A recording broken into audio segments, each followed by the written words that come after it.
Good evening. I have been told that if I could have your attention, the TV is rolling for the cable TV. My name is Louis Michelson. I've been asked to speak more slowly than usual because of the acoustics in here, so hopefully that will help. Hopefully that's a reminder to everybody tonight that would be the case. Before we introduce tonight's panel, this is the third forum of 4 that are being held. For those of you who have been to the prior 2, you know the journey that we've been on so far. The first forum, we focused on what are the water challenges and issues facing Fresno. In the second one, we looked at what are some of the options for addressing those challenges. And as promised, this is the third in the series. We're going to talk tonight about what might it cost, how might you pay for investments in that water future. And I know everyone's very interested in that subject as well. Before we get underway, Gregory Barfield, who is the Chief of Staff for Councilmember Oliver L. Baines in this district, would like to say a few words and lead us in the Pledge of Allegiance. Thank you, Louis. I just really want to say welcome to Rutherford Bud Gaston Middle School. It's a delight to have you all here today at our brand new facility. And on behalf of Councilmember Baines, we just want you to sit back and engage in the process. And with that in mind, the flag is directly behind me, so if everyone would please rise. Ready, salute. I pledge allegiance to the flag of the United States of America and to the republic for which it stands, one nation, under God, indivisible, with liberty and justice for all. You may be seated, everyone. Thank you. Thank you very much, Mr. Barfield. If you look at your agenda for tonight, there's a short presentation just to kind of bring us up to speed and then quickly get into the topic of tonight's discussion. And then we're going to have a short time again, as we have at the other 2, for a quick panel discussion. So I'm actually going to wait to introduce the panel until we get to that part, if that's okay, because then people have a better chance of remembering who you are. All right? Fair enough? So with that in mind, I'd like to go to the first slide, talking about paying for Fresno's water needs. And we have a new video. Sorry, I didn't know that. Let's play the video.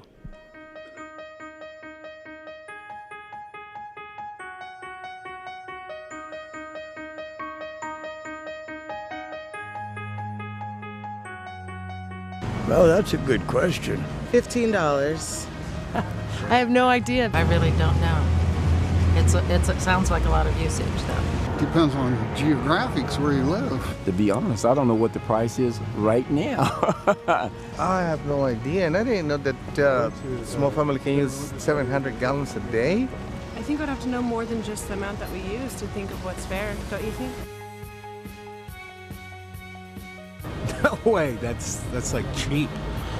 No, really? 61 cents, are you serious? Wow. That sounds low.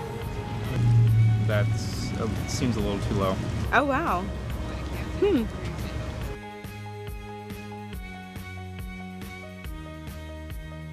I would think that it would rank higher. I would say higher. I bet it's higher. I think it's higher than SAC. I'd say higher. I think it's higher here.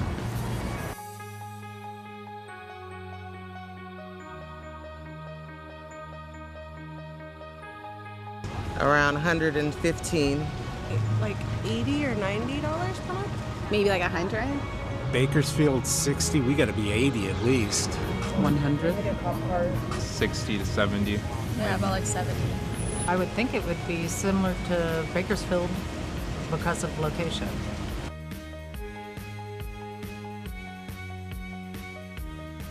Yeah, that seems way too low for our water crisis right now. No way, that can't be right. 24 bucks, really? Wow. Okay, thank you. That's how ignorant I am. No way. Wow. Perfect. Oh, it's lower.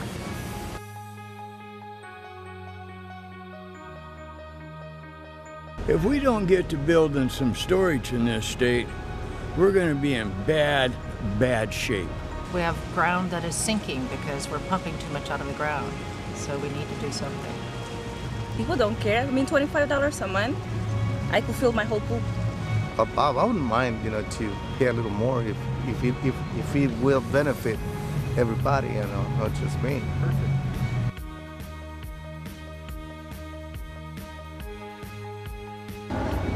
Not much. Nothing. Probably nothing. Nothing. Coffee green. Nothing. Nothing. Not much. Probably a piece of gum. A coffee refill? Not at Starbucks. Nothing. Maybe candy.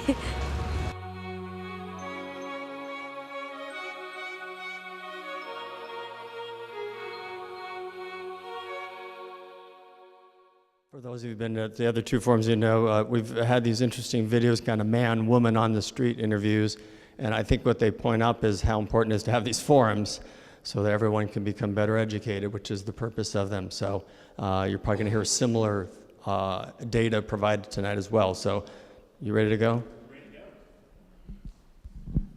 Good evening. No Giants game tonight, so I'm really, really happy to be here. My name is Tommy Escueda. I'm the Director of Public Utilities for the City of Fresno. Wanted to just start off again. I appreciate everybody coming the last few forums. Know that everybody couldn't make it, so we wanted to start off with just a little refresher on kind of where we've been on this journey.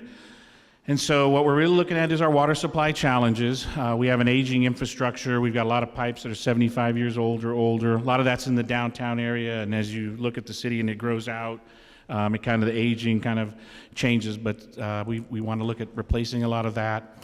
And on the groundwater side, we have the infamous curve there that we've been showing, and so it's a groundwater. We've got declining groundwater levels. Those have been happening we've been using this water supply for over 100 years, and it continues to decline.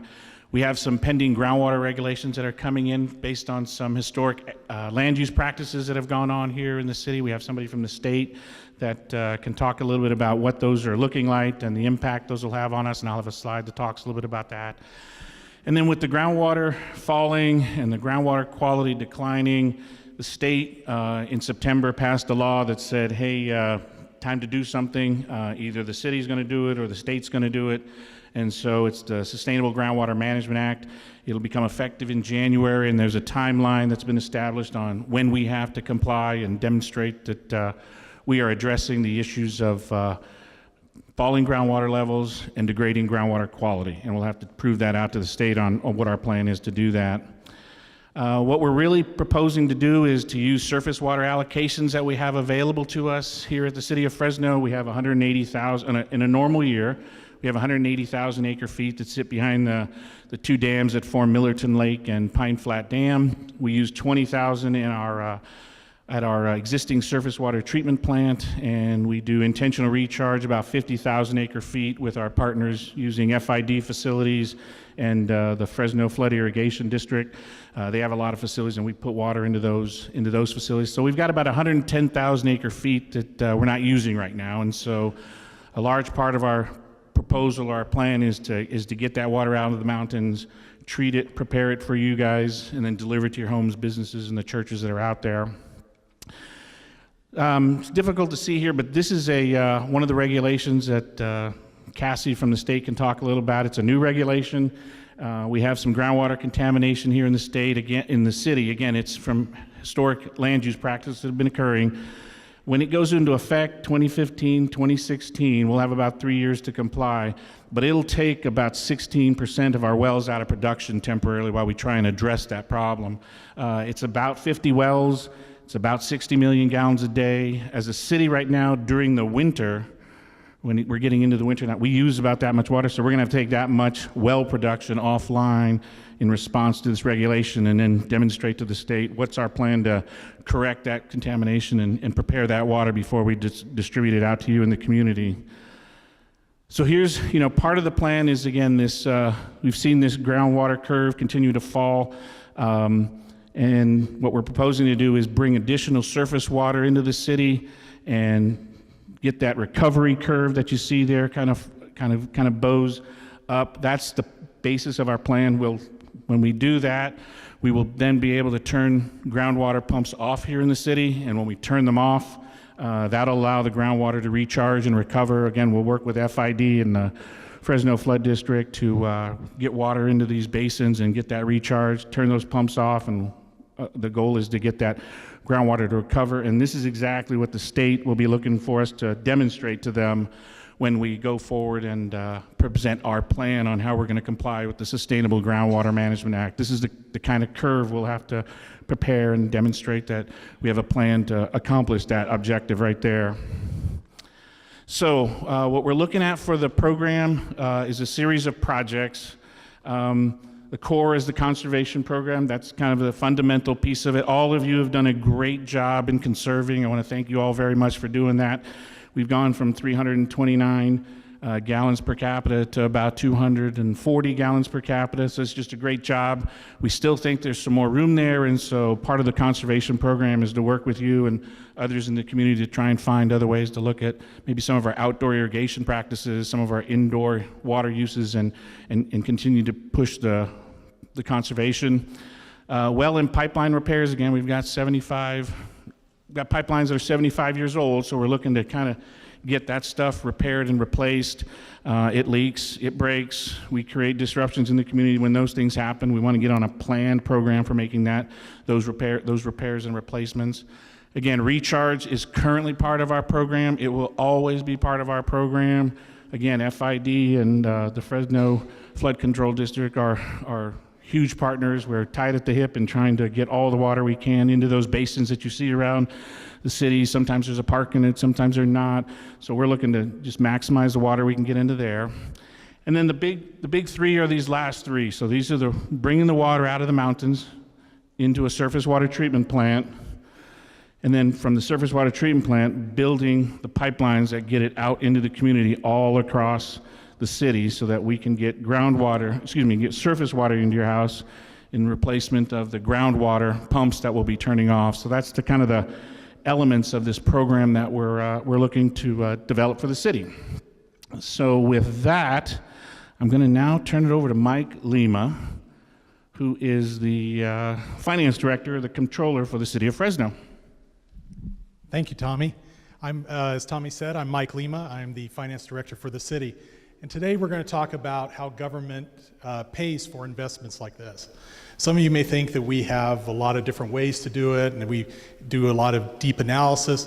But at the end of the day, the question comes down to the same question that you and I face every day when we go out to make a purchase of a house, purchase of a car, even purchasing groceries. We decide, do we pay cash for this or do we put it on the credit card? And that's what we deal with at the city every day. The difference between you and I and government is that government has some different tools for answering that question. And I'm going to go through a few of them tonight.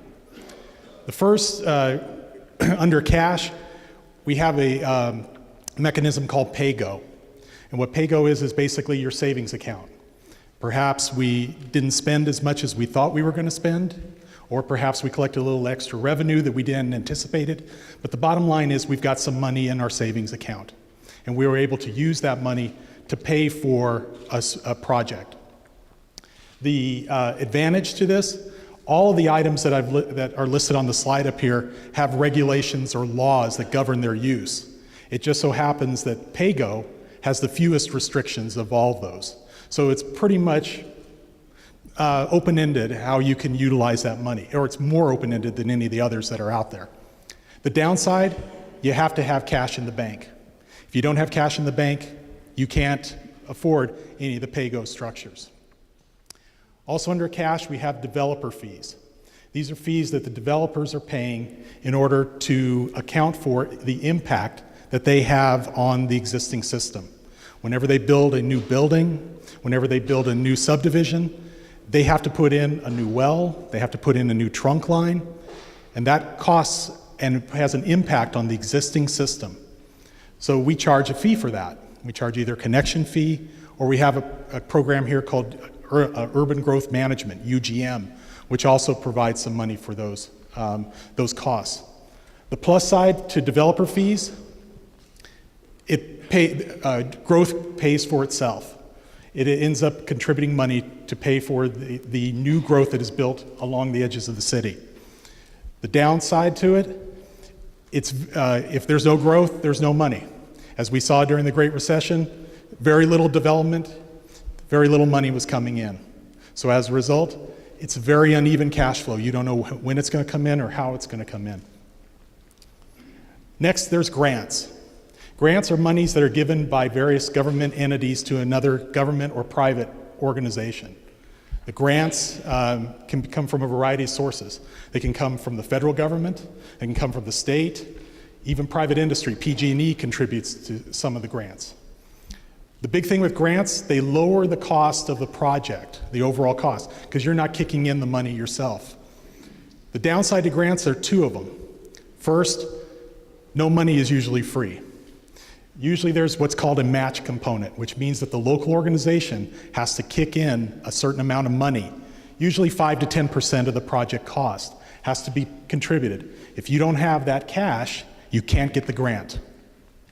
The other downside to grants is that they are limited. You only have a limited amount of dollars that are, and a lot of different agencies are fighting for it. Kind of give you an example of one. There's a grant out there called Community Development Block Grant. And what that is money that's given by the federal government to assist areas that are identified as low or moderate income. Right now, the city of Fresno, this year's budget, is receiving $6 million of Community Development Block Grant money, or as we call it, CDBG. That money right now is going for things such as street repair and senior meals. Could council go ahead and direct us spend some money on this water project? Yes, they could. But what it would mean is that these other programs that are currently being funded by CDBG would not be funded, and we'd have to find either another source or we'd have to reduce them. So that is the issue. When grants, you're dealing with a limited pot of money, and a lot of agencies are fighting for it, and even when it gets to the area, there's competing demands for that money. So having gone through the three cash sources that we can work with, we go into the debt sources. The first one are loans.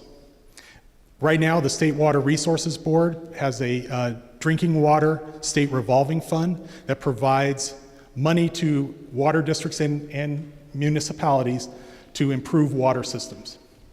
The advantage of this, the interest rate on this is very low. In some cases, it's 0% interest on some of the loans you can get through this program. So it reduces the cost of the project substantially. However, the downside is the same as the grants. There's a very limited pot of money, and a lot of people are fighting for it. Last year, the state budget for this program was $150 million. And every city and municipality and municipal water district was fighting over that $150 million. Now, it's going to grow. The state has told us that they plan to increase that, but you're still looking at a pie, and everyone is fighting for a piece of that pie. And the last one on the calendar, or on the option list of options, is bonds. And bonds, that means going out to the capital markets and having them generate the money and then giving it to us in the form of a loan that gets paid back over a 30-year period. 20 to 30 years, I should say. Most cases, 30. The advantage of this, you can raise a lot of money very fast. The downside, interest. You're going to have to pay interest on these. Folks don't give money for free. And so interest, general rule of thumb, interest will double the cost of a project. So what is the best method to use of all these different options?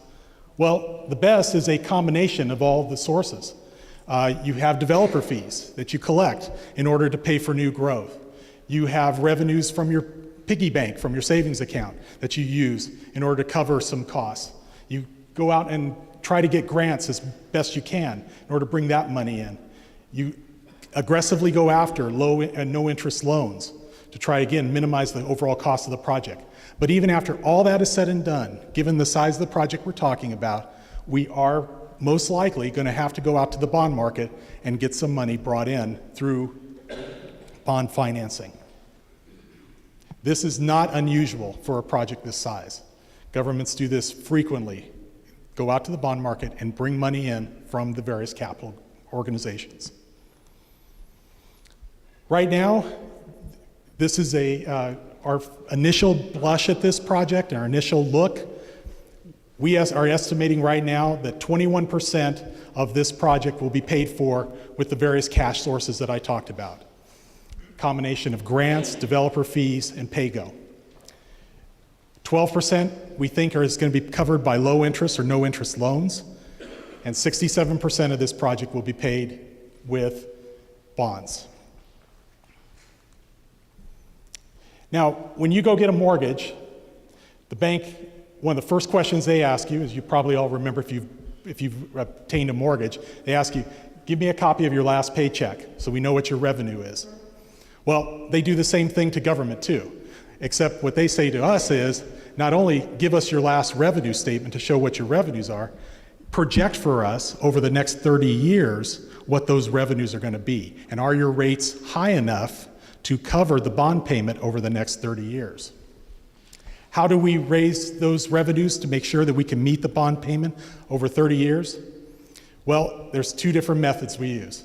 We either use user charges, which would be your water rates that you pay every month, or we do taxes, property taxes or sales taxes. A couple of different items that govern this, govern the use of water rates or taxes. First is the California Constitution. It spells out the amount of the fee or charge imposed on any parcel or person as an incident of property ownership shall not exceed the proportional cost of the service attributable to the parcel. That is backed up by the American Water Works Association, who comes in and says, in their best practices for developing rates, that a utility's full revenue requirements should be equitably recovered from classes of customers in proportion to the cost of serving those customers. So what do these mean? Bottom line, if you've got two equally sized parcels that are using the same amount of water, you can't charge one parcel $500 and the other one $200. They've got to be charged equally, and you've got to develop a system that will ensure that they're charged equally. Now, I'm not into the rate building, but there are people here who are, and I'm going to turn it back over to Tommy for that discussion. Great, thanks, Mike. So this is what it gets down to, is how do we build a water bill? So how do we design what you get every month from the city of Fresno? And so again, I want to reiterate this part that's proportional to the cost of service. So if you use a gallon of water, I will charge you a gallon of water. If you use 2 gallons of water, I need to charge you for 2 gallons of water. That's the proportional kind of concept that we're talking about. And we'll show you a little bit about how we, as the city of Fresno and other utilities all across the country, kind of look at building this proportional cost of service and how we build your water rate. And so in designing rates, there's 3 things we got to look at. How much money do we need to operate the business? Because this really is a business. And then how do we want to allocate those costs, disproportional? How do I decide that you have a higher cost and you have a different cost? There's a process we go through to define that. And then from that, we then design a rate. How much does that water? That's 61 cents per 750 gallons. That's the number we're kind of looking at. Right now, it's 61 cents for 750 gallons. And so on the revenue requirements, here's today how we kind of allocate the money. 30% of it pays for what we call some general O&M stuff. So this is the chemicals, the surface water that we have behind the mountains. We pay for that water today. All that water that's sitting behind the mountains, we pay for that. Billing services, fleet, other O&M is about 30%. 21% is debt that we currently have, existing debt on the system. 19 is that pay-go we talked about. There are projects when a pipeline breaks, pump well fails, we've got to get out there and fix it. We have 19% of our money goes to fixing that stuff. 18% is the personnel that we have that run the operation, get out, meet with you about your landscaping projects and water conservation ideas that you've got. And then 12% is pumping, is power to get the pumps running. And pumps in the city of Fresno to serve your homes run 24 hours a day. At any given time, middle of the night, we probably have about 12 to 15 pumps running somewhere in the city to keep it pressurized, to accommodate your irrigation or that middle of the night snack you want to make or something. The pumps are always running here in the city of Fresno. The electric meter is always running. So now we think about the cost allocation. How do I determine how to allocate the cost to different groups who are using the system? And so we use a chart like this. And so I'm colorblind, so I'm going to say the irrigation is the green one. So in all the city of Fresno, that's how irrigation is used from July last year, 2013, through June 2014. And you can see how it varies throughout the year. The biggest set of users we have in the system in the city of Fresno are the residential customers. All of you at your homes, that's the blue portion. And you can see in July, way to the left, that's the biggest color that we've got. So when you have the biggest color, when you see yourself in the biggest color, that means it's more electricity to serve you, it's more chemicals to serve you, the pipes have to be bigger to serve you, the pumps have to be bigger to serve you. That's how I determine, well, who's really using all of the service? I look at these bars here and tell me, well, who's using the service? And so we use a chart like this to tell us where do we want to allocate the cost to those people who are using the service.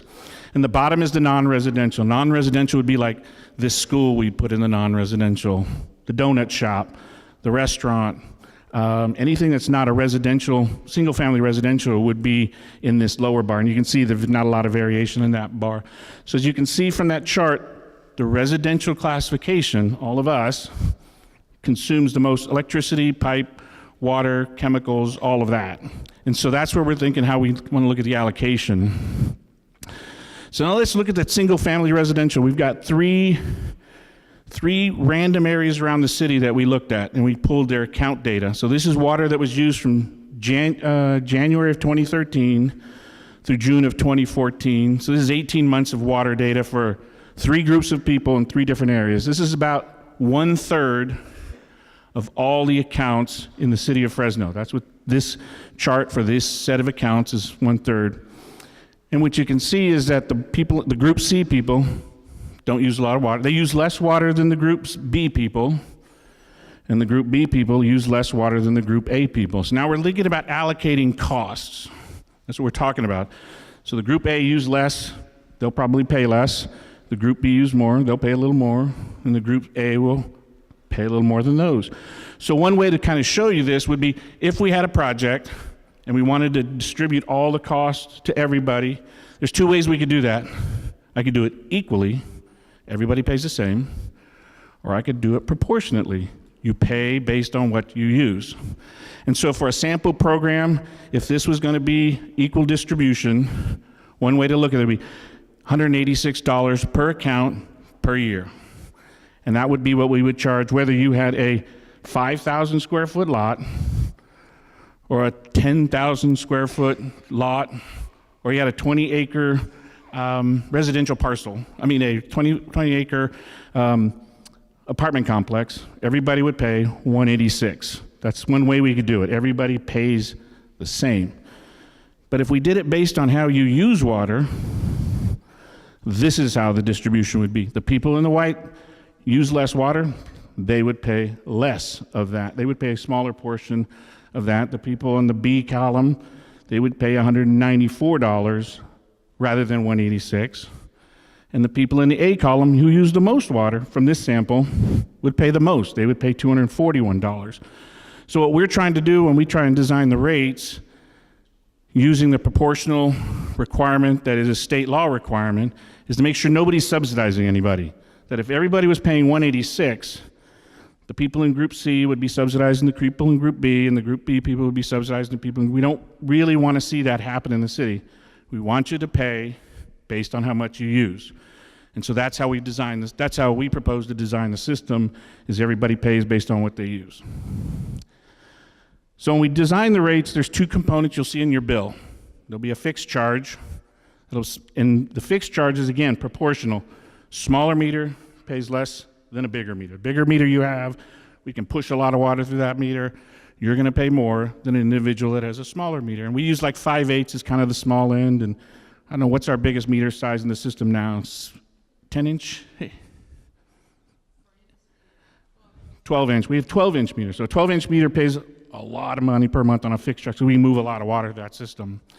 The other piece you'll see in your bill is going to be a variable charge. That's that 61 cents we were talking about. Okay, that's the piece that varies based on how much you use. We're going to multiply that number times how many units you use, and that's what you'll have. And there are three ways we can do that. We can do it where everybody in the system, irrigation, residential, non-residential, pays the same unit rate. So right now it's that 61 cents. Everybody's paid the same unit rate. The other way we could do it is a uniform rate based on the kind of class you are. So again, we have three classes: residential, non-residential, irrigation. Again, from that chart we showed earlier, residential has the biggest usage in the system. So if we went with that approach, we'd probably expect that the residential would have a bigger unit charge because they use the most chemical, the most power, the most pipes, the most pumps, and so the unit charge will probably be a little bit larger. The third way we could do it is a tiered rate, where we would look and see at the patterns of how people use the water. So there's a lot of different ways to establish, well, how would we make the tier breaks? And so one way we could make the tier breaks would figure out, well, what do people use in the city of Fresno in December, January, and February? And in the city of Fresno right now, single-family residential homes use about 10,000 gallons a month in that December, January, February timeframe. That's what we use, regardless of, you can see in this chart here, whoops, the two circles we've got. It's about 9,200. No matter what kind of house you got, how big a house you have, how much landscape you have, everybody seems to come together in January and February using about 10,000 gallons a month. So that might be where we'd make the break. 10,000 gallons a month would be the base of that tier. And so we would establish a tier that says 10,000 gallons a month, everybody has it, and you pay one rate. Anything past 10,000 gallons, we give a different unit rate. And it might be, again, I'll just use the examples we've been using today, 61 cents for that first 10,000 gallons. And for that second tier, it might be twice that, $1.20 per 1,000 gallons. So those of you who enjoy irrigating, and we like you to irrigate, it would make an adjustment in your water bill. So those are the three ways we're currently looking at designing the rate. Everybody pays the same unit rate. We have a different rate for the three classes we've got. Or we do a tiered rate, where there's a base amount everybody gets, and then after you get past that base amount of usage, we're going to go ahead and establish a different unit cost. So let's just see where the rates are. So these are probably tough to see, but in the original rate plan that the City Council approved in, I'm going to say August of 2013, is the fourth bar from the right, $48.34. The other rates you see here for San Francisco, Los Angeles, San Diego, all these other cities, that's the current rate as it is of today. So the original plan was $48.34, and you would have seen that rate in July 1 of 2016. It's $48.34 compared to all these other rates where everybody currently have the charge now. The City Council's direction to us, go back, take a look, see if there's something you can do to adjust either the size of the program, the financing strategy, something. See if you can do something to change that $48.34 a month bill and make an adjustment. And that's the process we're in right now, is looking to figure out how can we do that, given we have a big hole under the ground, we have a water quality standard that's going to hit, we got 3 years of a drought, and the state's going to step in and say, get it fixed or get out of our way, because we're going to fix it. So we're trying to get ahead of that curve. We've had pretty low rates here in the city of Fresno, which is fine. You know, we're not LA, we're not San Francisco, but at that rate we've kind of got, this is what we bought for that rate. We've got this groundwater table that's kind of fallen on us. Again, we've got this historic land use practice that we've got to deal with. And here's our proposal, is to find a rate that's affordable for the community that allows us to arrest that falling groundwater table, bring water out of the mountains into the city, allow us to turn off some pumps, and get that groundwater table to recover. That's the plan we're looking to put forth to the community right now, and that's why we're the purpose of these meetings. So as a utility director, here's what I would like to know. I don't know if I'm going to find this out today, but here's what I would like to know. Do you think we should make investments to improve the safety and reliability of the system? This is just a basic question. Should we do that? How much should we invest to improve the safety and reliability of the system? Your water bill, the original plan was going to change your bill, the average bill, everybody uses water differently, to $48. And even at $48, you'd be still way less San Francisco, LA, Bakersfield, Stockton. But I'm sorry, let me get through this and then we'll come to you. So that's the other question is, how much should we invest? How should we pay for the investments? Mike did a great job. We got cash or we got debt. Those are two ways we can pay for the investments. And the final question, it goes back to how should we distribute the cost of the investment? Everybody pay proportional to what they use, or everybody pay the same amount regardless of what you use? So that's another kind of question I'd like to kind of get some input from you guys on. And so with that, I'll turn it over to Louis. Okay, that was a lot to absorb, but in terms of laying out kind of what the choices are as it relates to financing, I did want to real quickly introduce my panel. If you'd just give me your name and kind of who you represent or what you know. Tom Pavletich. I'm with Municipal Financial Services, and I'm a consultant to the city helping them develop their water rates. So when we get to questions about that, I may be coming back to you. Tim Thiessen, Fresno Taxpayer Association. Hi, Jeff Roberts. I'm with Granville Homes here in Fresno. Martin McIntyre, Water Resource Manager. Gladys Denise, Utility Advisory Committee. Hi, Cassie Chahan, State Water Resources Control Board. Gary Serrato, Fresno Irrigation District. I'm Doug Vega, Measure W proponent, and I want to introduce Diane Smith, my fellow Measure W proponent and a resident of West Fresno. All right, so I'm going to appeal at this moment just for a few minutes to people who are members of this community, which doesn't include everybody on my panel, to look at those 4 questions and just give me your quick response before we start getting comments and questions from the public, and then you'll be here the rest of the evening to answer any questions that people have. So what are your initial reactions or responses to those 4 questions? Who wants to weigh in first? Gladys? Thank you.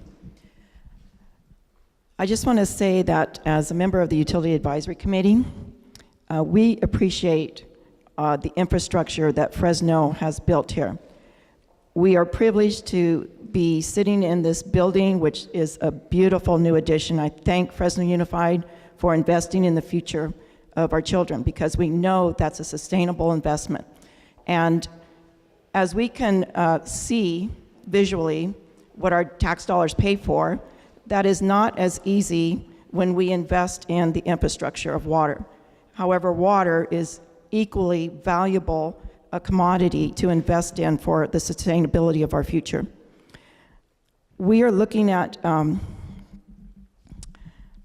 option of providing surface treatment facilities to capture the surface water that comes off of our Kings River and our San Joaquin rivers. That infrastructure is absolutely, unequivocally necessary to build in a sustainable plan for our future.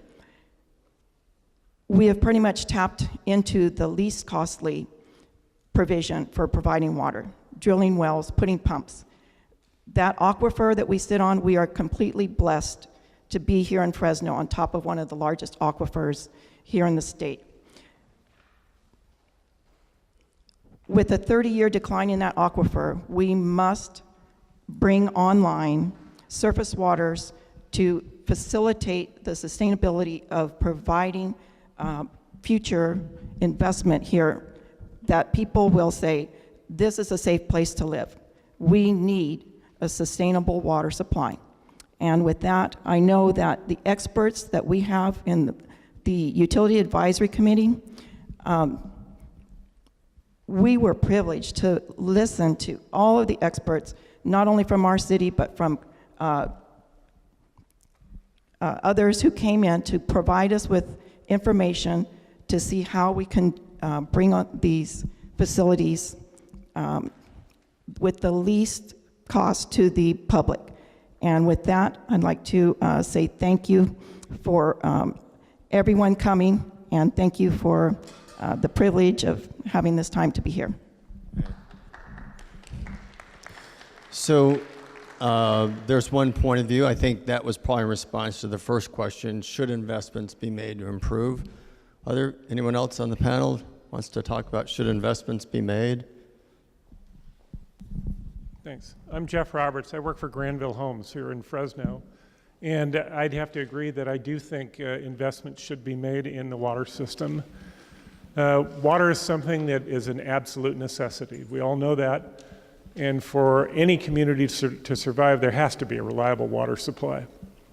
There is not a lot of flexibility in terms of, as developers, what we can do to affect that other than the characteristics we can build into our homes and neighborhoods to try and be water wise. And I can tell you, this drought in the last 2 years has kind of shook a little reality into the development industry, and we're doing things that we've never done before, like we've offered sin lawn as a standard feature in some of our projects. We have changed our fixtures, and the way that we build the homes is more efficient. We have water-wise fixtures, which I'm sure you're all familiar with, but these are the kind of things we can do. But when it comes to what the city can do, we have to look to them for their expertise as to what type of system we need. And I forget who spoke about it originally, but when we're asked to build a part of that system, it's our responsibility to step up and do that so we can enjoy the benefits of both water directly to the homes and to all the city facilities, parks and trails and all the facilities that we enjoy. So I think that's my comments. Thank you. Anyone else on the panel want to talk to whether or how much should be invested in safety and reliability of the water system? Thank you. Doug Vagum. Look, first of all, it feels good to be in a school named after Mr. Gaston. Wonderful man, wonderful educator, and a friend. That first question, second, third, and fourth can kind of be bundled up in one lump sum. Is first of all, what are our Fresno needs now? And what are Fresno needs in the future? Plus and minus how much growth you want to add to Fresno. This plan has got a growth, previous plan, with the general plan in 2035 and now the 2025 plan before that, of anywhere from 250 to 750,000 people added to the community. The question is, who's going to pay for those new people?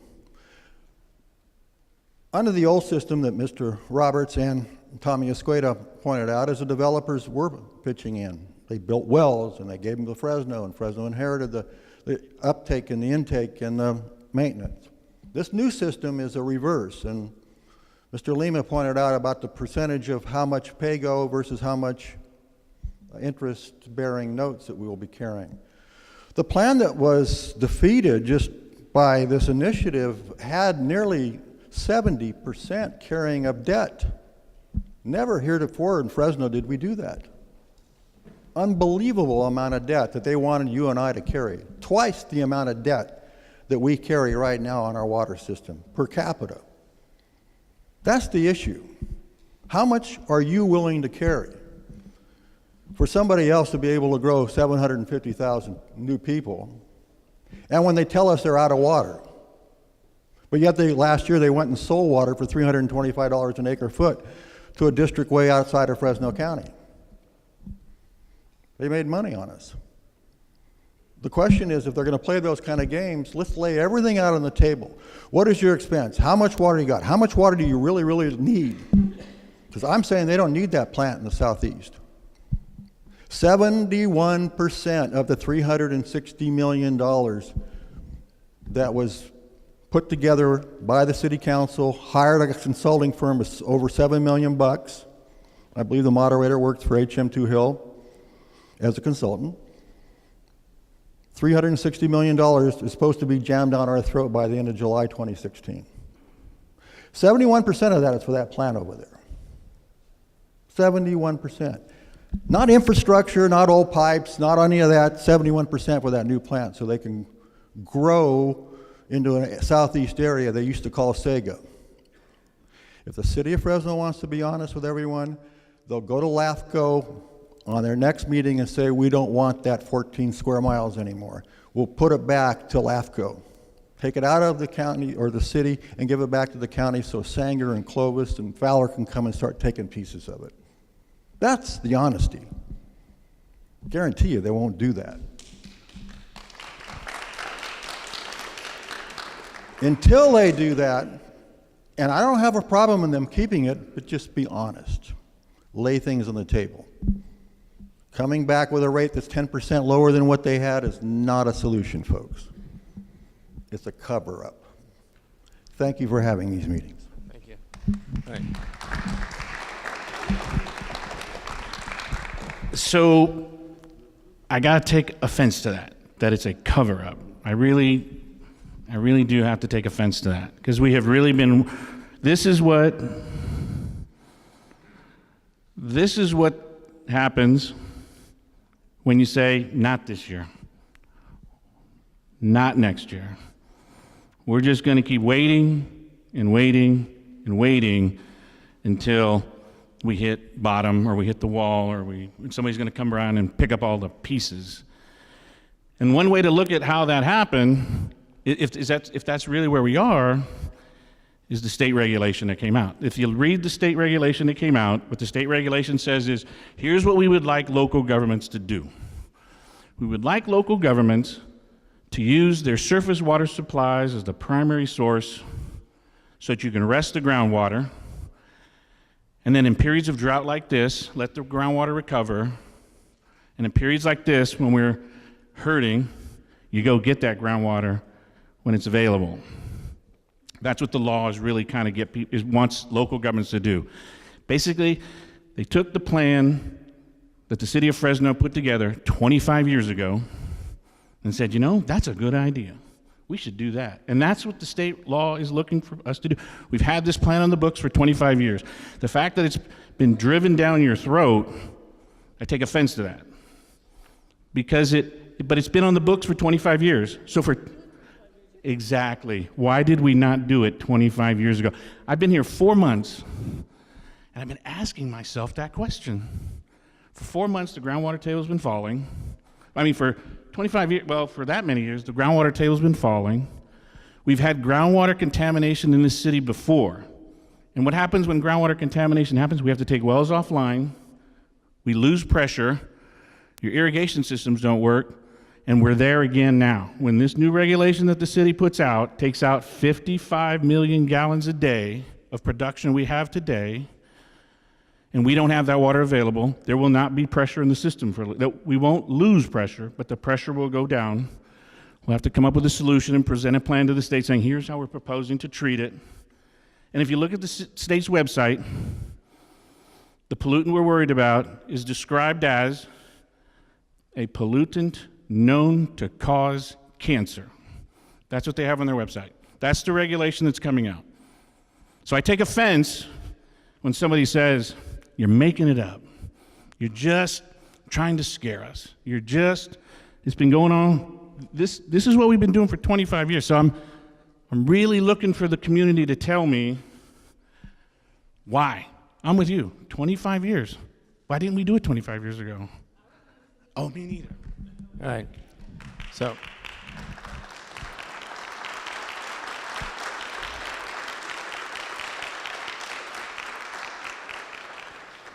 This question has come up repeatedly. What's the plant for? And there's two different points of view here. And I heard applause for both points of view. One point of view is we need it because our groundwater level is falling and we've got surface water and this is how we restore the groundwater level. There's another point of view that says, no, don't need it for that stuff. We need it to fund growth, to make it possible for new people to come here. And I've never heard anybody be able to definitively say which one's right so far. And so I think that's why you continue to see, I'm not looking for consensus tonight at all. I see a community that's kind of divided on this opinion, to tell you the truth. Anyone else from the panel have anything they want to add at this point that hasn't had a chance about the situation you find yourself in or whether investments are needed? try to do my best not to get an echo in here. It's difficult to hear, I know. I actually know a little bit about why that plan didn't get implemented 25 years ago. It's a consequence of politics. Nobody wants to raise utility rates. That's just a political fact of life. The problem is, in the long term, if you don't make timely adjustments to rates and reinvest in the system, you will have a failed system. The appropriate utility rate is that rate that can sustain a long-term, viable water supply system so that when big companies come to town and say, we'd like to locate a plant here, today there are many parts of the community where that can't happen because what they hear is, well, our water system's too weak and you're going to have to build the infrastructure. In other words, it's a 2-year process. Well, these people are looking to locate facilities on 6 or 12-month notice, not 2-year notice. And I'd just like to correct one thing my friend Doug Vagum said. The city of Fresno did sell some water this past year. That water was all delivered on the west side of Fresno County, and they sold the water because it was an asset and they weren't able to make use of that asset otherwise. You've heard Tommy say we have about 180,000 acre feet of surface water entitlements in an average year, and we essentially use less than half of those. And so this was a logical thing to sell some of that asset, put it in the bank to help with the pay-go alternatives. I just had one other question. He said, I think Doug said, you guys made a lot of money on that. I am assuming that went back into the water fund to pay for water stuff, right? Okay. I want to thank the City of Fresno for hosting these water forums. It's very good. Just a clarification, I'm here representing the Fresno Taxpayers Association. We're not concentric just to Fresno or Fresno County. We get involved in issues statewide under our charter. I do this at night. By day, I sell real estate. I have a real job. So anyway, and the burning question is, why didn't we do this 25 years ago? And don't feel bad in the city of Fresno right now. There's many communities in the Central Valley, Northern California and Southern California that have been kicking the can down the road year after year. Nobody likes to raise rates. How many of you belong to a service club where you pay dues? Lions Club, Kiwanis. Do you know how painful it is when you raise dues $2 a month? You've been through that. Same thing on everything. Nobody wants to do it. Service clubs get in trouble. Churches get in trouble. Public entities get in trouble because nobody likes to raise rates. And then we find ourselves in the position we are today, folks, with infrastructure underneath our feet that's literally crumbling because it hasn't been replaced and upgraded. We're in a severe drought, and yes, it will rain again. It always does. Some of us in my age bracket, like Doug and a few others here, we've lived through the droughts of the 70s, late 80s, 90s, and it will rain again, but we have to make sure that we take advantage of the resources that we have. Fresno's in a very unique situation here, that we have 2 rivers to draw on, and that is something that we just can't ignore. This is extremely, extremely important. And then the big elephant in the room is my friend Cassie here, the state of California. I've spent most of my life in the ag and pesticide and fertilizer business, and I'm here to tell you, if you don't have a plan in place for what you're going to do, if the state of California steps in and starts, and you don't have a plan, they will give you a plan, and it's going to be extremely painful. So anyway, that's all I have for now. You know, you do have, I'm going to go out to the public. Let's take this last comment and then we'll go out to the public.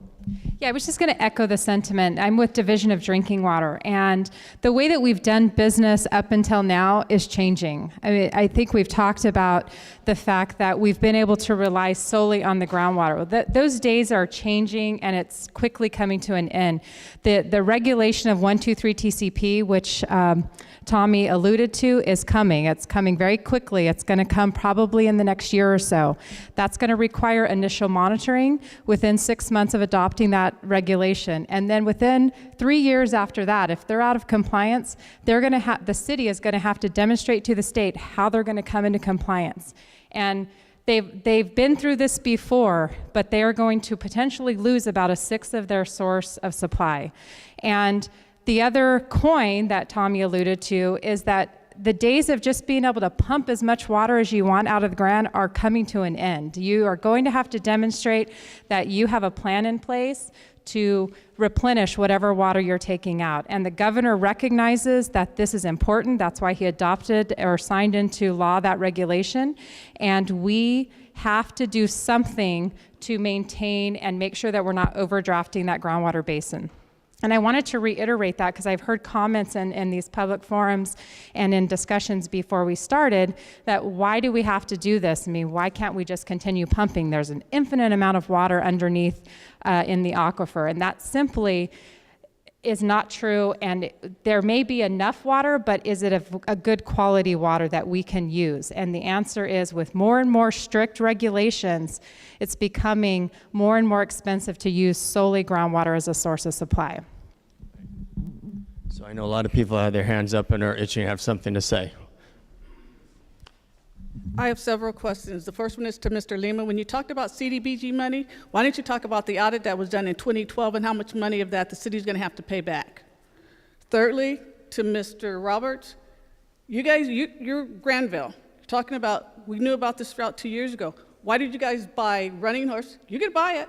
Why plant 360 acres of almonds that is getting watered every day? You're tapping into the underground water, and people in certain areas are losing their wells because of that. They don't have the money to go right out and big bucks pay them to come and drill it. They're talking about having to wait a year. Where is it?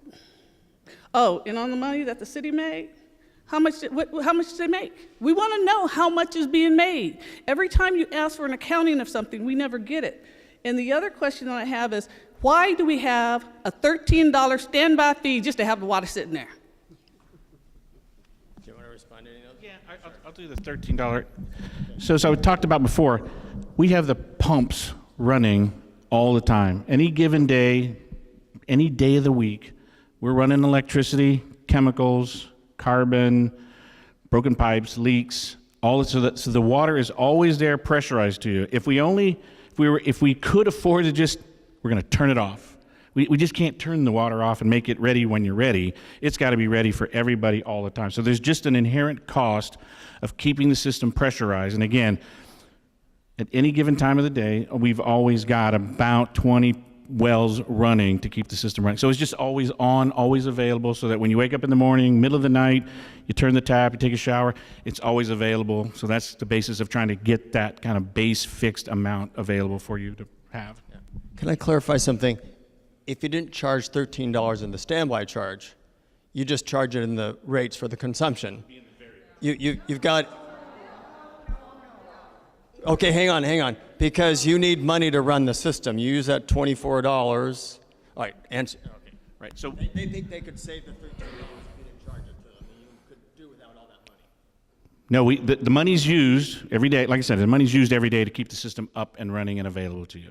It's the fixed cost of just having the service to be able to turn on for you. And then a lot of our variable charge then goes to that curve here. June, July, August. And we decided to just use a lot of water to irrigate outside and have it available for you. That's where we really tried to kick in the variable charges to kind of accommodate for that. But in these months of January and February, when we have low demand, low consumption, pumps are always running, chemicals are always being used, people are always out in the system keeping it running. And so that's the basis of why we have a base fixed charge amount that we assess to everybody. Again, based on your meter size. Not everybody pays the same amount. So I want to talk to somebody who thinks you could just do away with the $13. I want to understand why. You guys said no. We were saying everyone pays it. Right. My question is on the standby fee. Okay, for the average citizen, it's $13.51, but you're saying for businesses or bigger lots, it's different? Yeah. So if that, instead of a 5/8 inch, if it's 12 inches, take the volume and increase it proportionally by that. So it goes up. It's not, right? It's based upon the meter size. All right. What's the lowest and highest standby? There's my rate consultant. My rate consultant's here. What's our lowest? Yeah. Well, I don't have the current rates memorized, but I believe the 5/8 by 3/4 meters is about $10, and it's the 1-inch meter that's $13.50, and then it goes up for the largest size meter. It's in the hundreds, $700, $800. For the larger ones. Yes. For the larger meters, as a standby charge. All right. So.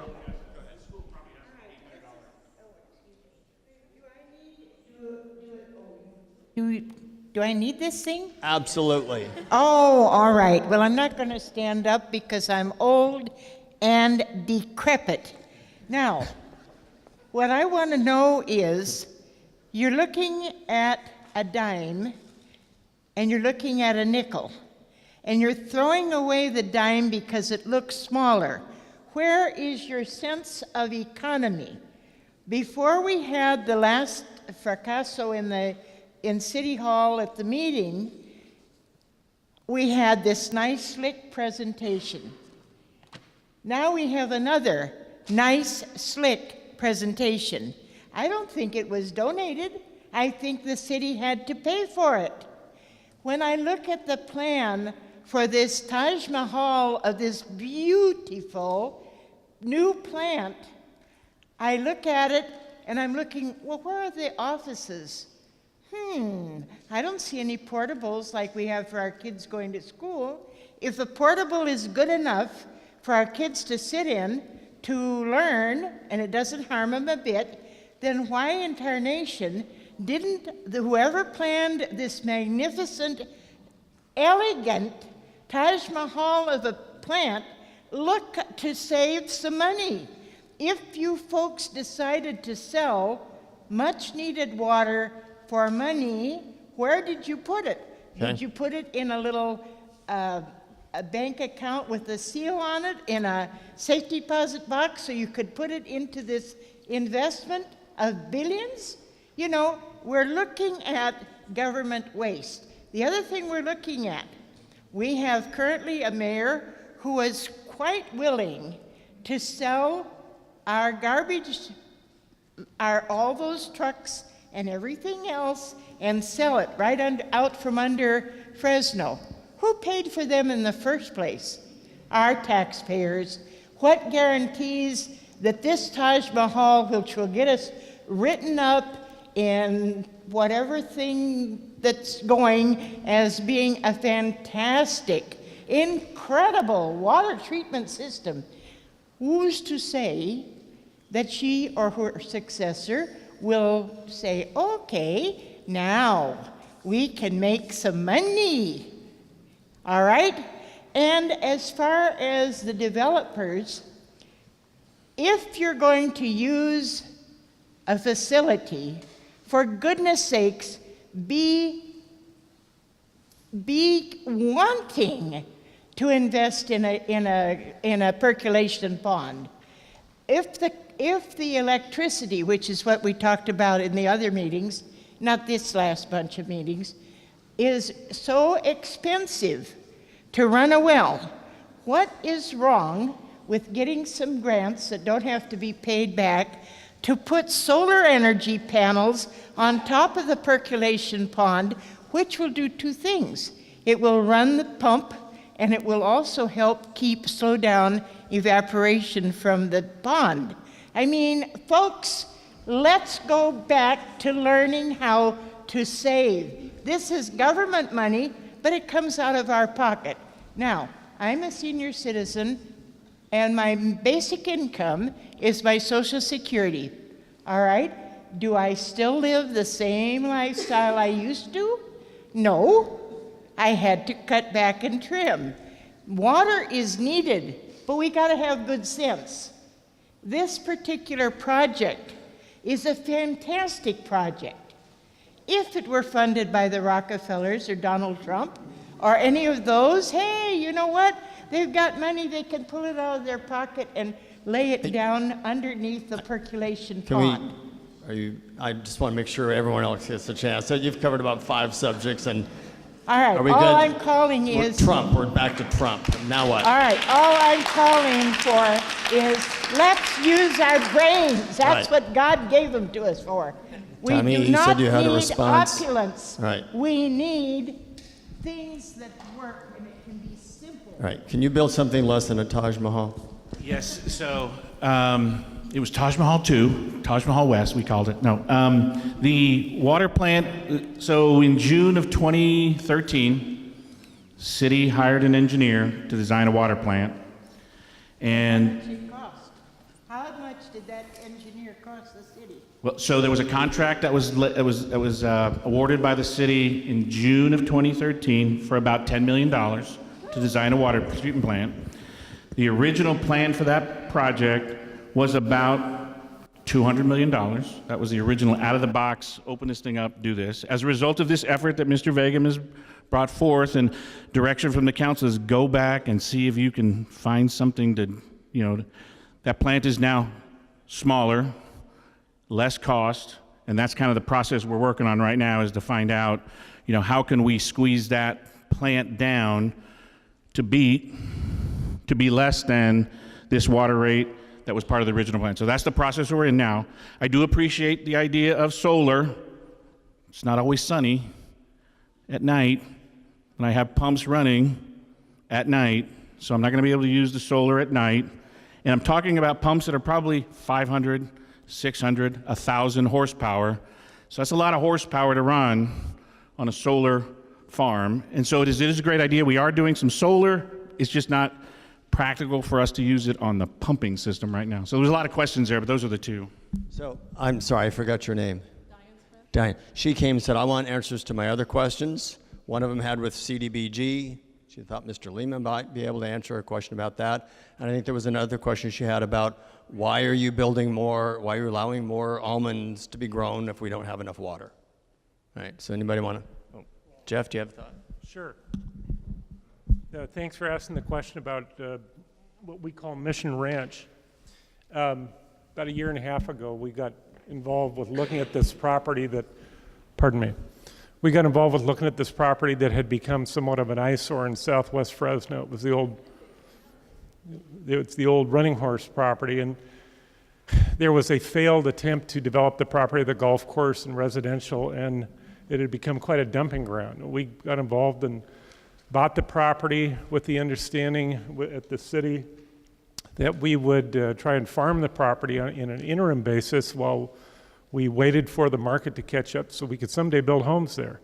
And to date, we've spent an awful lot of money cleaning up the property. We've planted almond trees with the most efficient types of irrigation systems.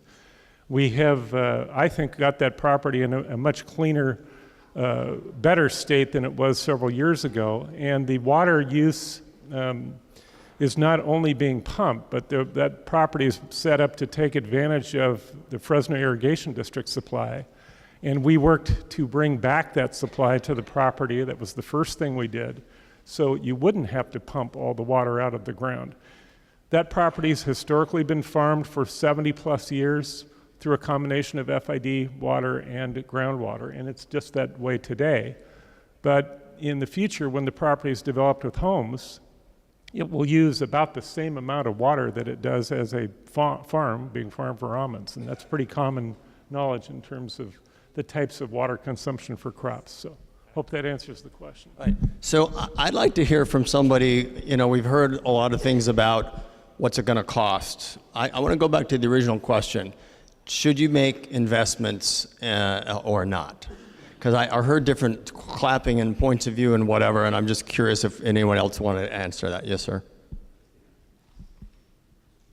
Yes, Jared. No. I do want to address the questions of how we pay for these things. The Southeast Water Plant appears to be, the main use of it appears to be for new development, in which case it may make sense to me if that were paid for 100% out of development fees, which of course would mean higher development fees because we're not charging high enough development fees now to do that. Now, if the development fees were higher, it might slow down development, which would then reduce the demands on the water system. So that wouldn't be a terribly bad thing because all of this is really about expanding the population, doubling the population of Fresno and getting the people here now to pay for that. And I don't believe that the development fees adequately cover the cost because the reason we have to do these huge projects is future development. So that's one thing I wanted to point out. And also, I did want to speak about tiered rates. A lot of communities in California are now using tiered rates and using them successfully. There are new state guidelines on how to properly implement tiered rates. And I guess about 50% of water districts in the state are now doing that. And when we had the curve up here that showed the level A users, level B users, level C users, it's because of the level A users that our groundwater level has gone down so much. It's because of the level A users that we have to have these massive improvements in the infrastructure. The level A users should bear the brunt of that. And the way for them to bear the brunt of that is through a tiered rate structure where people who use excessive amounts of water pay a whole lot for it. Meanwhile, we can have a lifeline amount of low rates for people just to meet their basic needs of life, washing and drinking and all those things. Doesn't come to that much. And that can be, in some districts are looking at providing that for free, by the way. Others are at a low cost. So that would be another way of paying for this, put fees on the level A users. Might not even be called rates, it might be called conservation fee or some other thing like that, and to make it more comply better with California law. But it can be done, and it's being done all around the state. So those are two ways to pay for this project, and also maybe slow down growth. So I've heard a lot of people suggest, go ahead. I've heard a number of people suggest that the Southeast Water Treatment Plant is for growth. So if you did a building moratorium, no more growth, all right, in Fresno, and you didn't build the facility, I've trying to understand what will happen with the groundwater. Will it start recharging and coming back? If it's been dropping for this many years with the current population, or actually less than current population, would stopping growth solve the problem? Or is it all the growth that's going to cause it? Until we get an answer to that question, I just think you're going to have people on opposite sides of this equation. Right, so great question. The state's going to come in January and have us come up with a plan to correct the problem we have right now. And the problem we have right now is we have a hole under this school, under the city, and we can measure it. People say, oh, how do you know? Well, we've got monitoring stations all around the site, and we can do the metering out, we can do the metering in. So there's a hole under the city right now that's about 600,000 acre feet, which is bigger than all the water in Friant Dam. So if nobody moved here, I'm gonna put Mr. Roberts out of business and say, you cannot build another home. All of us have to figure out how to fill that hole. And the way we're gonna fill that hole is to stop pumping. My grandfather, Mr. Bourgeois over there knows him, was a farmer out in Reedley, and he'd make me dig ditches for him. And he would tell me, the first thing you do when you find yourself in a hole, Tommy, stop digging. Okay, that's where we are. We're digging a hole every day that I got to pump on. I'm drawing the water down. So all of us here, nobody moves here. I put him out of business. You're done. We've got to come up with a way to stop pumping. So there's two ways we can stop pumping. First way is I just shut off all your water. I will not pump anymore if I shut off all your water. But you're not going to let me do that. So the second way I can stop pumping is to replace the groundwater with something else. And that something else is sitting up behind the mountains. There's 2 lakes up there. And even this year, drought of record, for those of you who are new or haven't seen it, this is the worst ever. 76 was apparently worse. We still could have met half of our water demands this year with water out of the lakes, but we couldn't use it because we didn't have the treatment plant to do anything with it. So the goal is to stop digging the hole. We got a hole we're digging, and we got to stop digging that hole. The way we stop digging the hole, stop pumping. The way I got to stop pumping is to replace the groundwater using with something else, and that something else is up behind the dams. This gentleman, I believe, is next. With investing, we certainly need some. You can even double my water rate. I'm okay with that. But you're going to have to deliver something. If I'm going to pay twice as much, I'm going to expect something for that. And what I'm not really comfortable with is, on an ongoing basis, do we have this system that was described as state-of-the-art and kept current as far as technology, as far as replacement, et cetera? And I'm not really convinced that we see that. I think you made the statement you're on a 300-year replacement situation with the piping systems, or part of them at least. That's just, ridiculous. I mean, what more can you say? And I'm not convinced that this plan is going to carry us into the future with a state-of-the-art system. I'm just not quite hearing that. It solves the immediate problems and all the state issues, but where does it put us, when my grandchildren are my age? So it might take care of the near-term capital projects that you want to do, but how do you ensure that it's all going to be maintained and not deteriorate again? Yeah, so one of the things we looked at doing in looking at this water plan and revisiting it, because it's a big investment, and one of the things that was decided was to use a tried and true technology. So we didn't use a lot of heavy technology for the water plant. We've gone to something that's been in use. City of Detroit might have been the first ones to use these kinds of technology, but it's a very tried and true flocculation, sedimentation, filtration. It's tried and true, it's easy, it's simple, and it's something we can maintain. And there are plants around the country of that type that are 150 years old. So we can maintain that type of a plant, and it brought the cost down, because there are a lot of people out there that would sell us a lot of different technologies, and we looked at a lot of different technologies. And the first iteration had some fancy technology on it, and the decision of the operations staff and the maintenance staff was, let's go with what's tried and true. We can see them, we can use this. So we did scale down the plant. That was one of the strategies we used to scale down the plant. On the rehabilitation and replacement, right now, it's really 467 years, if you look at how much we're using. We're trying to get it to 200 in this first cut. Right now, we spend about $6 million a year in replacing pumps and wells and pipes and valves that are failing. Try to get them before they break. And we're going to with this plan, our proposal is to move it up to $17 to $20 million a year, and that'll get us to 200 years. And that's something we're just going to keep doing every year. So that's not a number you're going to see go away. Once we just won't see that go away. That's a number we're going to continue to have ongoing as a maintenance practice and a management practice. Do that, and hopefully with a new rate increase, that's what our goal is, to get that down. All right, we got a ton of hands up, and some have been up for a very long time. Can we go over here? Yes.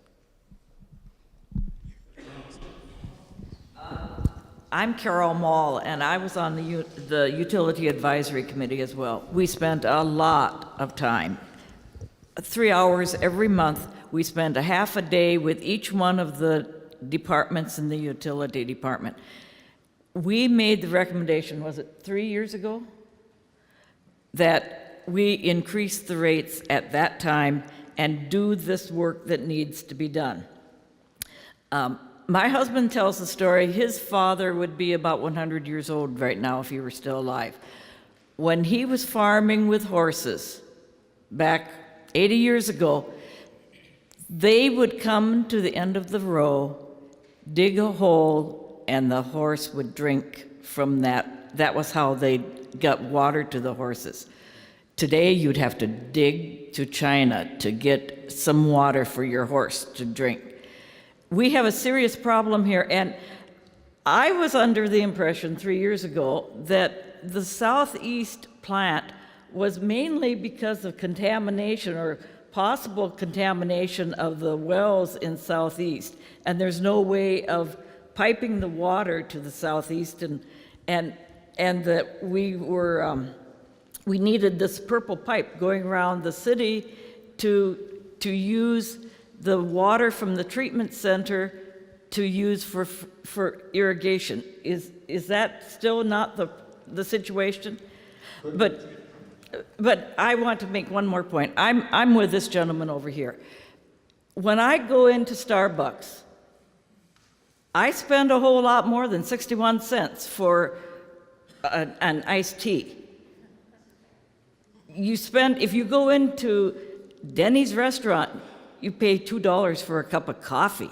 That's 8 ounces.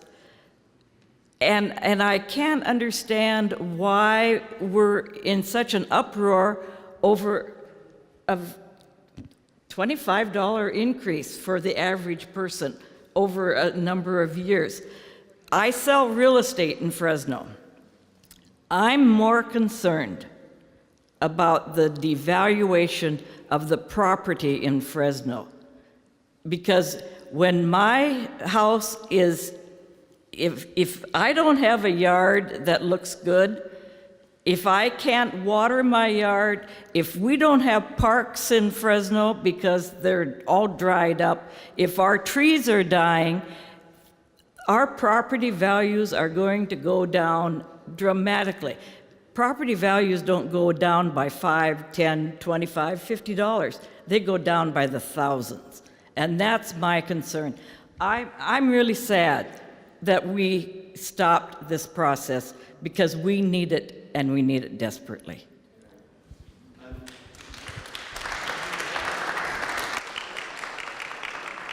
I'm trying to get to some people who've had their hands up for a very long time. So, Tommy, I'm just going to, okay.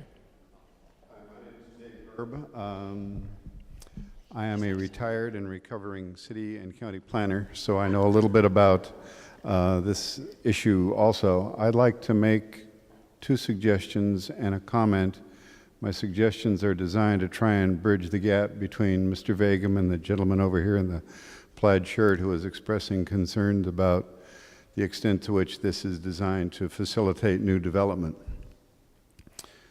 The city has been referred to, a UGM process to cover the cost of developers on the fringe of the city, building their system and connecting their system to the city's totally interconnected grid main system. And it does a good job of covering those costs. I would argue that that's not an adequate contribution to the system. Developers are required to prove when they're proposing a new subdivision that they have a sustainable source of water for 20 years, which is not quite long enough to pay off your mortgage, but that's what state law requires.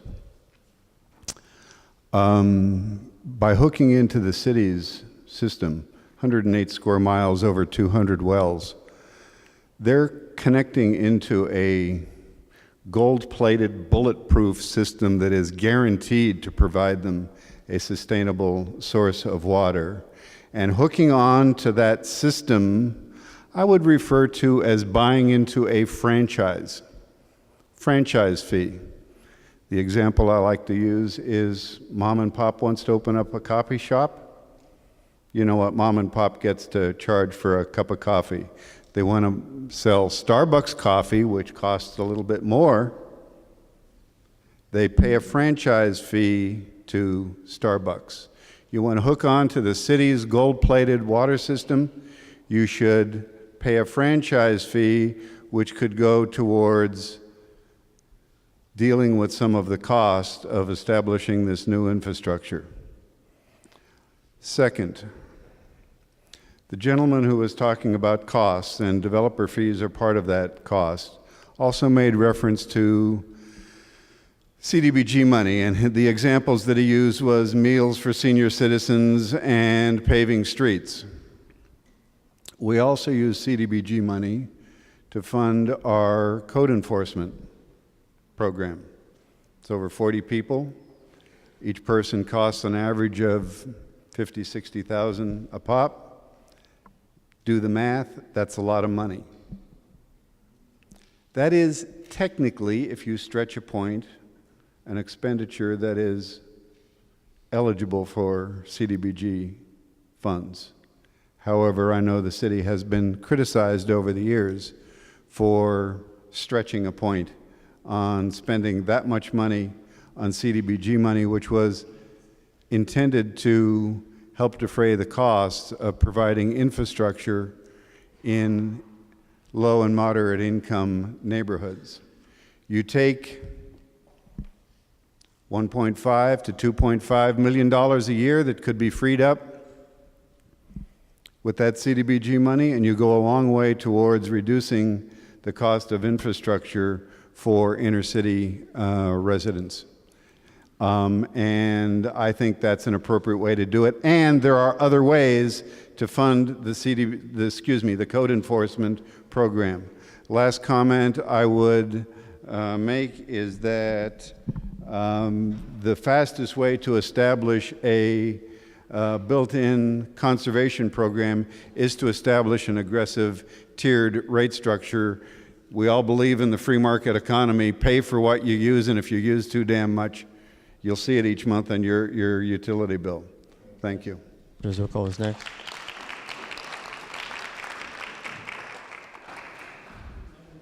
Hello? Is this on? Oh. Yes, my name is Jonathan Zwickel. I have a couple of points. The first thing I'd like to bring out is I recently read that perhaps 10% of the potable, drinkable water that all cities in America have is lost to waste and leakage in the pipes.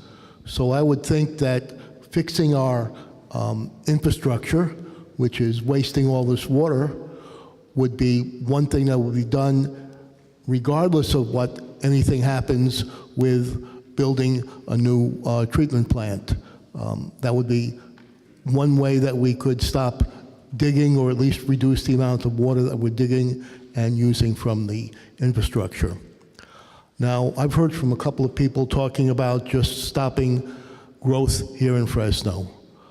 Unfortunately, fortunately, we live in the United States, and we don't have any rules that prevent people from moving into the city of Fresno.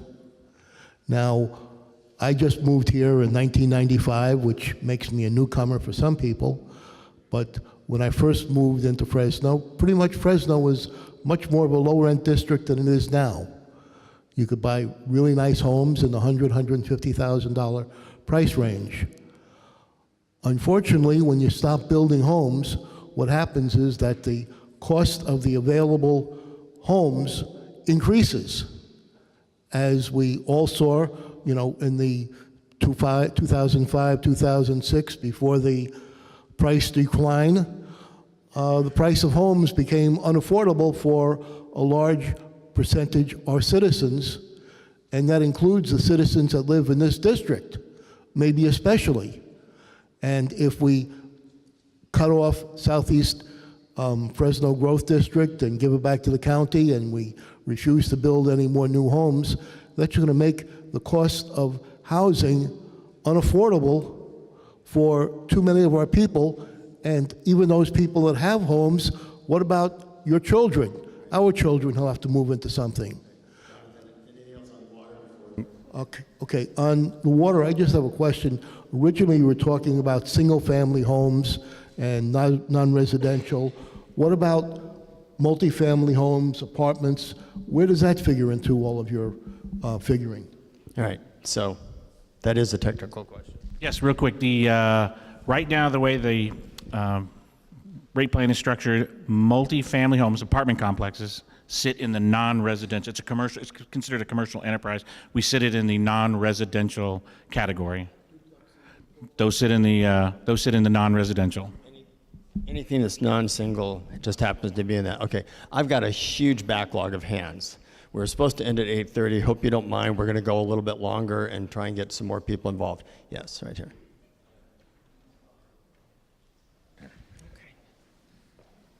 Hi, I'm Lauren Harding. I worked with Mr. Vagum on putting the rate hikes on the ballot. That was fun. I just got back from Stanford last night, 4-day reunion.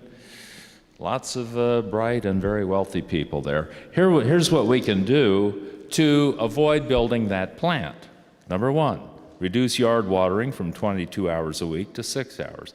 Jay Lund at UC Davis says 50% of urban water use is for landscaping. 2, limit growth in Fresno. 3, that doesn't mean no growth. It means you can have policies that limit growth. Portland, Oregon did it. Check into it.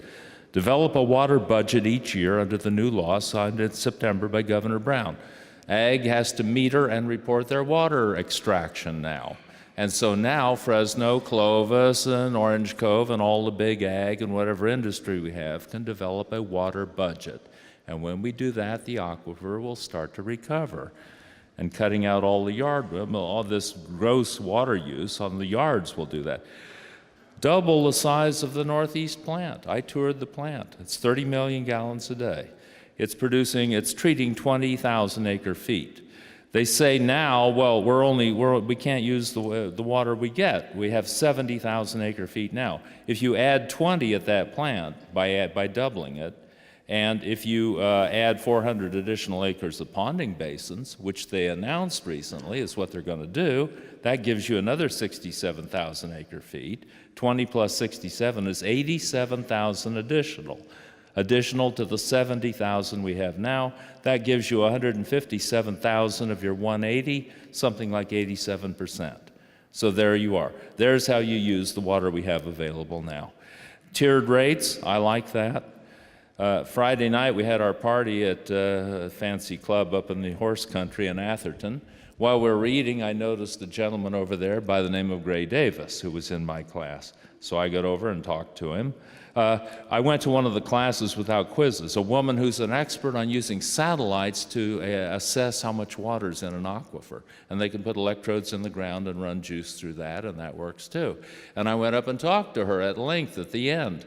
She knows Michelle Sneed, the USGS hydrologist, David Orth of the Kings Canyon, Jay somebody at UC Davis. She knows all these people. And here's what she said. I said, Mr. Orth thinks we have 90 million acre feet of water under the Kings Canyon Conservation District, which includes Fresno. She said, yes, that's right.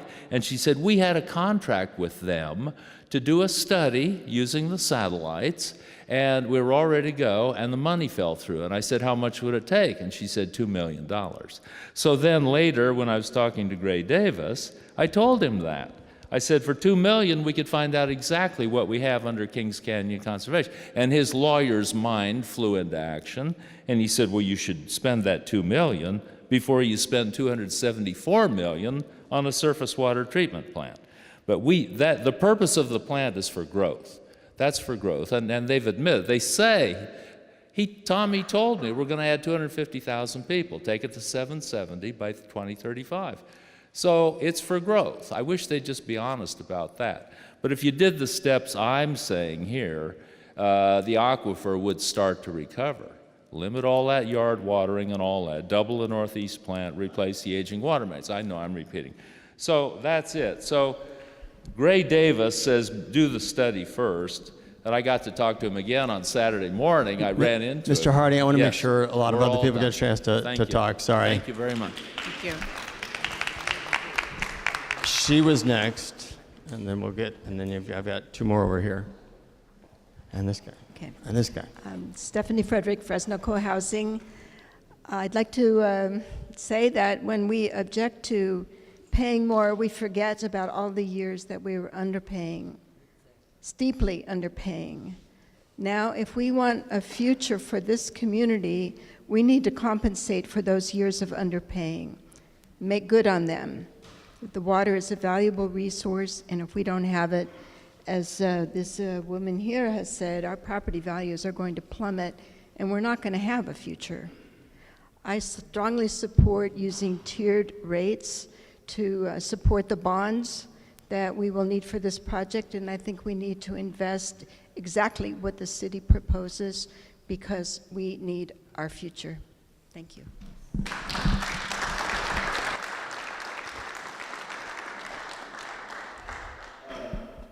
I don't know, the last 6 questions have not been questions, have been statements. If this is a question and answer period, I like to, okay.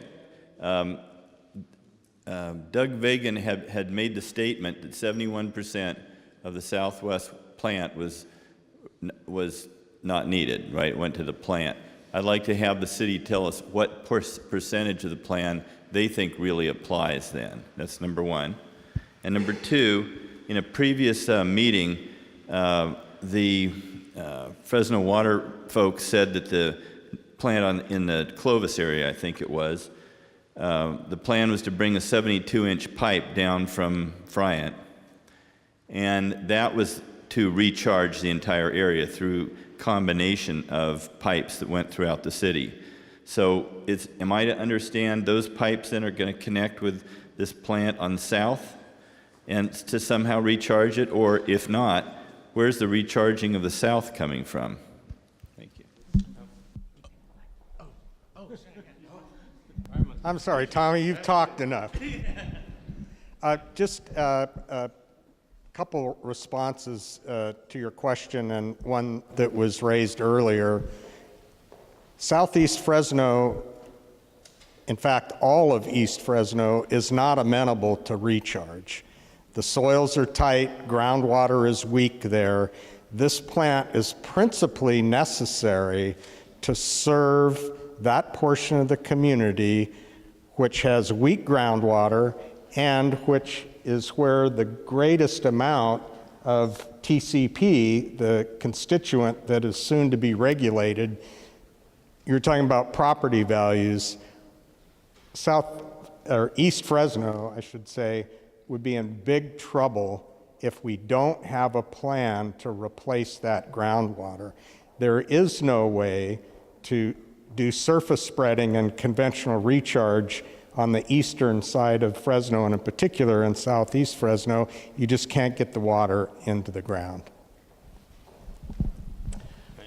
And the 72-inch pipe, I think you got a question about this.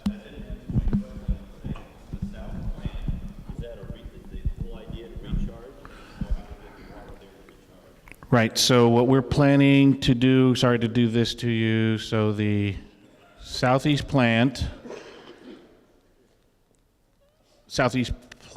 is basically right here. So, oops, sorry. So the southeast plant we're proposing is basically right along, it looks like 180. It's plus a little bit above 180. And the reason we picked that site is because engineers are kind of silly. Shortest distance between 2 points is a straight line, and you can see where the Frank Kern Canal crosses the Kings River.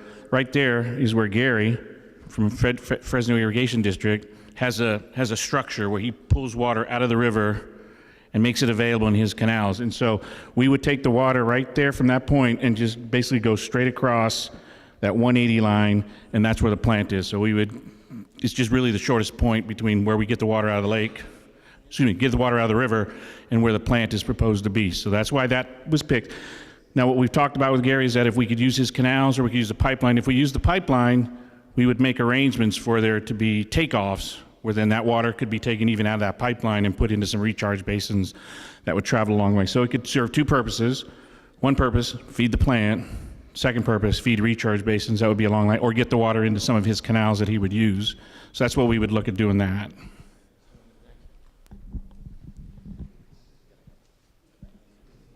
I have two questions, and I'd like the first one answered before I ask the second one, because it's dependent on that.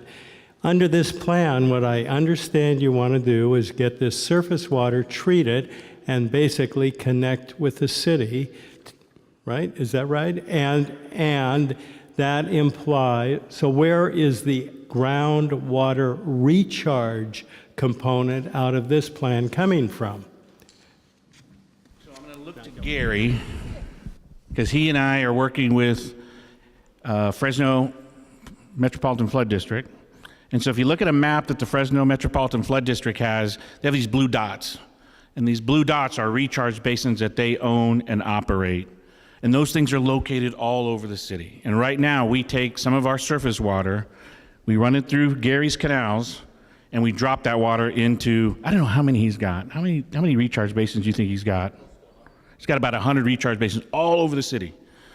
And so we then coordinate with Gary and say, Gary, we'd like to drop some of the surface water from those two lakes into this basin, that basin, some other basin. And then Gary and his team make it happen. They put the water inside those basins, right? So there's those basins already. Now, Gary and I have talked, and I met with Fresno Flood Irrigation District today about building more basins. And so the problem with building basins is, like Martin said, nature tells you where to put a good basin. If the soils don't perk, you don't put one there. And so we've got to work together to find out where in the city, available property, that we can go ahead and find a place where we can find good soils. But right now there's probably 100 basins out there that we put water in. We get the water in there through Gary's system, and we're using Fresno Flood Irrigation District's facilities. That we own one out by the airport called Leaky Acres, so that's the recharge. We've got about $10 million in this plan to build more with Gary and Fresno to add more recharge basins in the system. So I couldn't figure out how long that recharge was going to take to fill up the hole, because doing it, I may have been wrong on the zeros, but I figured if you put up the entire 180,000 acre feet, it was going to take 500 years to fill the hole you've dug. So then I think, well, they're not going to have a 500-year project, but maybe. So when you get your recharge done, what's going to happen to regional water movement? In other words, how are we going to get the benefits of the recharge, and it's not going to slide to the rest of the county? So, Gary, you want to answer that one? Yeah, I'm going to let Gary do that. Couple of things real quick. The quickest way to get groundwater recharge is build a surface water treatment plant, okay? Because you're able to take water, surface water, into the surface water treatment plant, treat it, and deliver it to the household, but by the same token, you're shutting off pumps. So the water replaces the water that would have been pumped from the underground. Now, when you talk about groundwater migration, because that's what's going to happen, okay? There is water that travels from the northeast to the southwest. When you have a hole, City of Fresno, all these years has been pumping, so they've created what we call a Kona depression, or this hole, okay? And it's big. It's pretty huge. It goes across not just Fresno, but Clovis as well, too, and all the way out to the west. And it's dropped pretty far to the south as well, too. So when you're putting water in here and you're putting it into the hole, most likely it's going to stay where you're putting it at. But it's not clear whether it's the 180,000 that's going to recharge it or something else. So I think what he's saying is it's a double whammy, that by not pumping, natural recharge will help restore it, and then in addition to the natural recharge, they can use water in excess years to do intentional recharge. So is that right? That's both together? That's correct, yes. Can you go back to Mike? Anything. So where does the water come from that Okay, fills so- up the right, so 200,000 acre feet that's the hole? Why does the hole recover from stopping to pump? Well, first of all, you have natural water that's traveling, you have groundwater. But what we're talking about, what Tommy mentioned, was these 100 flood control basins that we utilize to put recharge water in when they're not being utilized to collect stormwater, okay? So we're putting water in those. So when you're driving through the summer and you're looking at those basins, you're going, where's that water coming from? It's the water that we're delivering to put in there to intentionally do groundwater recharge. And we're doing that now. We'll continue to do that, and we're looking for more places to do that. The natural, where it is, okay, let's try and get this. Where does then, if you didn't do any intentional artificial recharge, okay, where does, okay, that's not your question. No. You're trying to use 180,000 acre feet. Of that use, I understood you're saying you're connecting it to the city to build the reliability, a good thing, and I think you sell it too cheap, by the way. But of that water, how much of it's actually going to be used for recharge? I think I know the question. So we have 180,000 we got right here. We have 180,000 normal year. Right now we're doing 50,000 acre feet of the 180 is what we're putting in the ponds all around the city. I talked to Fresno Irrigation District today. I said, what do you think with your 100? Do you think you could do on a good year? On a good year, how much do you think you could get in there? And they said about 40,000 acre feet. That's with their facilities. We have a facility out by the airport. We can do another 20 there on a good year. And a good year just means we can get in there, we can maintenance them, we can get the head to drive, we can drive the head down to get in. So about 50 to 60 acre feet is what we want to do going forward of the 180. So of the 180, we're going to use 60 for recharge, and that'll leave us 110, 120 to run through the surface water treatment plants, and then we'll turn the pumps off. All right. So I've got several other people who have been waiting. This gentleman's been waiting quite a while. Go ahead. 100,000 plus customers on this water system. Am I correct? About 100,000 accounts. We have about 130,000 accounts. Well, I suggest, if you get $10 each as infrastructure money, that's $1 million plus a month. You're talking about raising it to $25 a month. That's $2.5 million. That's your infrastructure solution. Use it. Right. Okay. You said you had one over here for a long time. Yes, go ahead. My name is Dee Barnes. I'm not anti-growth. My husband and I, we moved here in 1977, and we had 3 children, and I've got 4 grandchildren. So we have to have water and houses for those. But what I am is I'm anti-sprawl. And I know we need developers, Mr. Roberts. I understand that. However, there's a very big lack of trust among the residents because we've seen things like Operation Rezone. You can go look at the political statements to see how much money is being given to our politicians by the developers. And I'm curious, when you say the developer fees cover the cost, I don't think they've adequately covered the miles and miles and miles of pipe that we have added.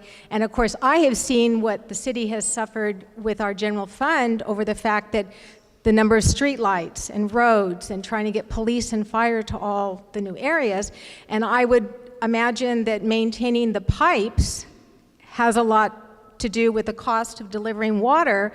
So that's what I have seen, and I believe in infill, and I know the facts of life. It is cheaper for developers to go buy 30, 40 acres on the edge of town and build a whole new development than smaller developments or keep Fresno more compact. So I'm not anti-growth, I'm anti-sprawl.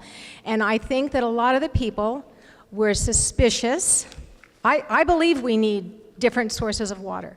But we're suspicious of the cost and whether or not the developers are truly paying their fair share, because I know they're doing pretty darn well when you write $5,000 checks to 4 or 5 politicians. So that's my question, is how are we really covering the cost? And we know what, 300 years, you said, for replacing, fixing the pipes we have now. So that's what I'm concerned about. If you were assured that developers were paying their fair share, according to whatever standard you have, you'd be willing to pay the difference for the reliability of the system and the improvement. Well, I'm willing to pay, and I'm just curious. Some of the other comments we've had, water meters should have been implemented a long, long time ago. So I think that's one of our mistakes, and I think we haven't maintained some of our options. So. Right. This gentleman back there, yes. Sorry. Tim Barker. I'm not quite understanding why we're talking about rates when we don't have a plan yet, and this is our third forum. There have been a lot of public comments, and I don't see any of them infused in the presentations here. You plod along with the same vague, nebulous plan each time, and we've got $400 million for something. We don't know exactly what yet, and we're expected to respond, and you're expected to come back with something, and I haven't seen any change up there. That there's been a lot of public interest and a lot of public comments, and I don't see any of it put into the program. We have a lot of specialists here, a lot of special interests here. I don't see any average people represented on the panel here. And We lost a grant recently, or didn't get a grant in the water department, and Prop 1 is going to probably pass, which is a lot of grant money for cities for the same projects you're talking about that you want fees for. Also, don't make me feel guilty about not paying a lot for water, because your comparison chart showed a lot of cities that have a lot greater expenses. So I think there's a lot of, I think things have been presented in a one-sided way here, and we still haven't got to the heart of this issue because we are continually confronted by a panel of special interest people. Some people could be considered special interest. We've also had representatives of citizens that have participated throughout this. But in either case, you know what I'm sensing is some of you feel like you haven't convinced the city not to do certain things, and you're trying to. I get the feeling you haven't convinced some of the city people they should do nothing. That's kind of. I think that's kind of where we're at. Yes, you were next. Go ahead. My concern as a business owner, and we're talking about fair, equitable, pay for what you use, and then we're talking about a tiered system. Well, pay for what you use is pay for what you use, not a tiered system. That means everybody pays the same, and that's not what I'm hearing. I'm hearing two different things, so which is it? You know, at this point now, we're talking about this standby fee that appeared on our bills a few months ago. Well, $13 may not be a lot to, you know, some people, and to some people it is just a drop in the bucket. It sounds like people here don't care anything about that. If you're an apartment owner, or if you're a commercial business owner or something, you multiply that times 12 and maybe times 10 properties, and you're up to $1,560 a year annually. So that isn't a drop in the bucket. Then you look at what commercial people are paying 8 to 10 times already because of some of the tiered systems right now. So, I look at who pays $24 a month for their, anybody here? I didn't think so. Okay, that's what we started out with. What I'm saying is that we already have a tiered system right now. Is that correct? Did you look at, let me ask the question. Did you look at a system where you're looking at tiered versus absolutely pay for what you use? Were those two options to look at raising money? When they say tiered system, what they mean is you get a certain amount of water volume at one rate, and then for over that, then I think the answer to your question is no, there's not a tiered system. Well, we've looked at three systems. We've looked at a uniform rate for everybody, so everybody. What's the current system? Do you have a tiered system currently? We do not have a tiered system. What we have is this system, the second system, a uniform rate for different customer classes. So if you're a single-family residential home, you pay 61 cents for 750 gallons today. If you own a business, you're in the non-residential class, you pay 75 cents for that same 750 gallons. So we have this second one here where, based on what class of customer you are, you pay a different rate. That's the system we've got now. Right, so we're looking at continuing that system. What is, but there are different charges for different people. Now, my concern again is, as a business owner, okay, we have over the years, we have a big homeless problem in Fresno. They come to places of business, they turn on the water and use it when you're not there at night and leave it on. Okay, so we put up gates, we put up fences, we cap the water, okay? They do that in residential as well and leave it running, so we get charged for that as well, okay? Are people gonna come back and say, you know what, it wasn't my fault, you know, I didn't use that. Are you gonna refund me my money? No, of course you're not, okay? A lot of people here don't have that problem, but believe me, it exists and it goes on. So, what are you gonna do? From a commercial standpoint, I just want to understand, so what is your solution to that problem, that they not charge you for money that people turned on your system? And well, you know what? So who pays for it instead? I just want to understand. That's exactly right. Everybody should pay what they're using. If you've got people out there who aren't in this meeting who could care less. They don't even know there's a drought going on. Okay, we had apartments for years. We don't have them anymore. They could care less. They don't know what's going on. And they don't pay for their water? We're paying for it. I didn't understand that logic. How are you paying for their water usage? I didn't understand that. If you own apartments and so on, you're paying for water, gas, trash, and sewer. All right? They're not paying for it. Oh. Ooh. All right. Light bulb. All right. So who should pay for it? No, I just want to understand I think who should pay for it. we should pay for what we use, but not a tiered system where the people who own more. You mean at a we're middle, different class? if you're middle class or you're not, like a big developer, okay, Right. sorry, not picking on you, but any big developer or huge business, okay? But middle people who are trying to make it, you have a couple of rentals or something like that, yes, pay for what we use, but I don't like the tiered system. Okay.